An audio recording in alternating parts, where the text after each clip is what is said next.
مکے کی گلیاں اور وہاں کے اوباش لوگ پتھراؤ کر گئے تھے اس امید میں کہ شاید وہاں کا کوئی سردار ایمان لے آئے.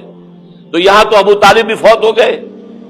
یہی دنیاوی سہارا تھا، خاندانی سہارا تھا ابو طالب کے ذریعے. اور گھر میں ایک دلجوئی کرنے والی رفیقہ حیات تھی، وہ بھی، ان کا بھی انتقال ہو گیا.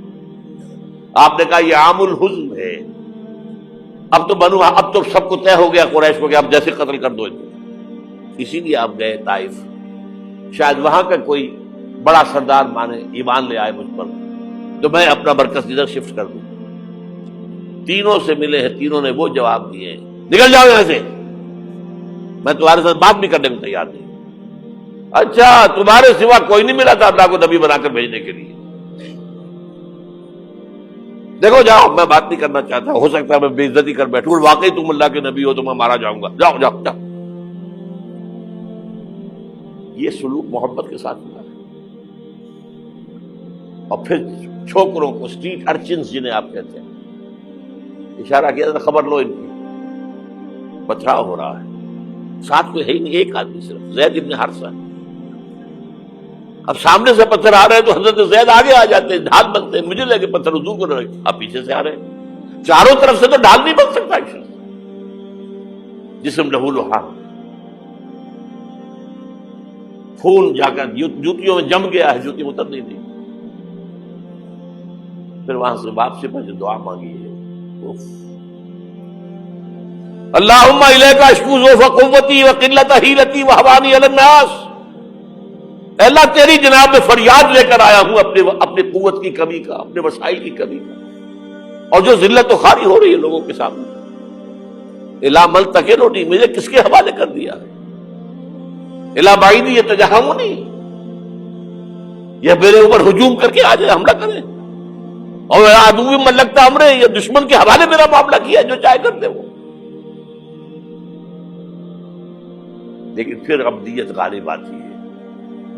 ان لم یکن علی غضبک فلا ابالی، اللہ اگر تو ناراض نہیں ہے تو مجھے کوئی پرواہ نہیں.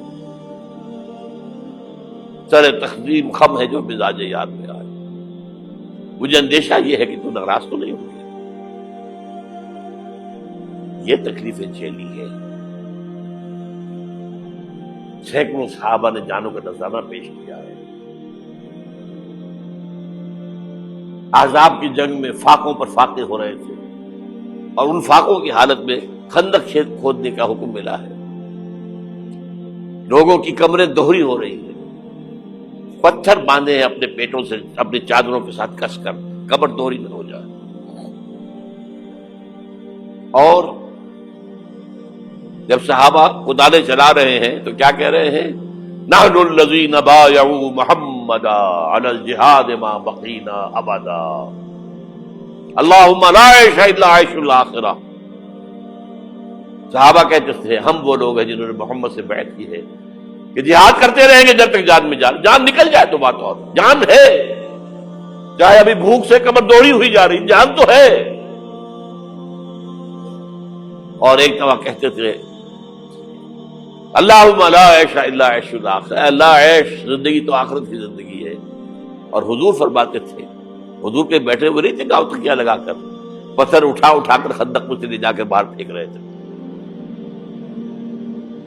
جب صحابہ کہتے ہیں اللہم لا عیش الا عیش الاخرہ، حضور فرما رہے ہیں فاغفر للانصار والمہاجرہ، اے اللہ ان انصار اور مہاجرین کی مغفرت فرما دو.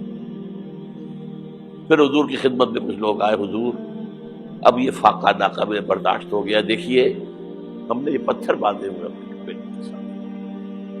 حضور نے کرتا اٹھا کر دکھایا، وہاں 2 پتھر بندھے ہوئے. یہ ہے سیرت النبی. آپ کس چیز کو سیرت النبی سمجھتے ہیں؟ بہرحال اس موضوع پر میری ایک کتاب ہے منہج انقلاب نبوی، کہ انقلاب کیسے آیا تھا.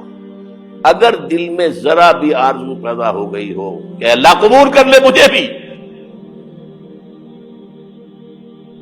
مجھے قبول کر لے اس کام کے لیے، تو وہ کتاب آپ کے لیے مسٹ ہوگی، اس کا پڑھنا.